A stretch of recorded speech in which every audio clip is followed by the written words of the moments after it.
ചുമമരുന്ന് കഴിച്ച് കുട്ടികൾ മരിക്കാനിടയായ കേസിലെ കഫ് സിറപ്പ് നിർമ്മിച്ച ശ്രീശൻ ഫാർമസിയുടെ ഉടമ അറസ്റ്റിലായിട്ടുണ്ട്. ചെന്നൈയിൽ നിന്ന് മധ്യപ്രദേശ് പോലീസാണ് ശ്രീശൻ ഫാർമ ഉടമ രംഗനാഥരെ അറസ്റ്റ് ചെയ്തത്. വിശദാംശങ്ങളെ പവിത്ര നൽകും. പവിത്ര, ഈ സംഭവം ഉണ്ടായതിന് പിന്നാലെ ഈ ഫാർമസി ഉടമ ഒളിവിലായിരുന്നല്ലോ, എവിടെ വെച്ചാണ് പിടികൂടിയത്?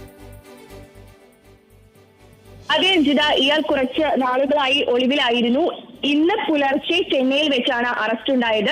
മധ്യപ്രദേശിൽ നിന്നെത്തിയ അന്വേഷണ സംഘം ഇന്നലെ കാഞ്ചീപുരത്തുള്ള പ്ലാന്റും പരിസരവും ഒക്കെ പരിശോധിച്ചിട്ടുണ്ടായിരുന്നു. അപ്പോൾ ആ അന്വേഷണ സംഘം ചെന്നൈ അശോക് നഗർ പോലീസിന്റെ സഹായത്തോടു കൂടിയാണ് ഇയാളെ അറസ്റ്റ് ചെയ്തത്. ഇയാൾ ചെന്നൈ കോടമ്പാക്കം സ്വദേശിയാണ്.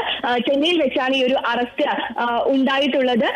ഇയാളെ അധികം വൈകാതെ കോടതിയിലേക്ക് ഹാജരാക്കുമെന്നാണ് മനസ്സിലാക്കാൻ സാധിക്കുന്നത്. ഒപ്പം ഏതാണ്ട് രാവിലെ 10 മണിക്ക് ശേഷം ഇയാളെ കാഞ്ചീപുരത്തുള്ള ഈ ശ്രീശൻ ഫാർമസ്യൂട്ടിക്കൽസിന്റെ പ്ലാന്റിലേക്ക് കൊണ്ടുപോയി അവിടെ വെച്ച് ഇയാളെ ചോദ്യം ചെയ്യാനുള്ള സാധ്യതകളുമുണ്ട് എന്നാണ് നമുക്ക് മനസ്സിലാക്കാൻ സാധിക്കുന്നത്. ഏതാണ്ട് 10 മണിക്ക് ശേഷമായിരിക്കും ഇയാളെ കാഞ്ചീപുരത്തേക്ക് ഈ ഒരു പ്ലാന്റുള്ള ശംഖുവ ഛത്രത്തിലേക്ക് കൊണ്ടുപോകുക എന്നാണ് നമുക്ക് മനസ്സിലാക്കാൻ സാധിക്കുന്നത്. ഇയാൾ കുറച്ച് നാളായി ഒളിവിലായിരുന്നു. ഇന്ന് പുലർച്ചെയാണ് ഇയാളെ അറസ്റ്റ് ചെയ്തത്.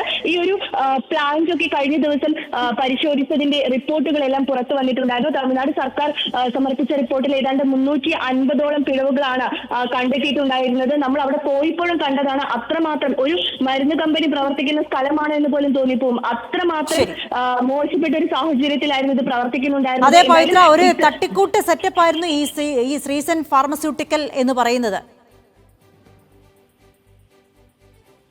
അതെ, തീർച്ചയായും ഒരു തട്ടിക്കൂട്ട് സെറ്റപ്പ് തന്നെയായിരുന്നു. തകര ഷീറ്റുകൾ കൊണ്ടൊക്കെ മറച്ചുണ്ടാക്കിയ ഒരു സെറ്റപ്പ് ആയിരുന്നു. ശരി, പവിത്രയാണ് വിശദാംശങ്ങൾ നൽകിയത്.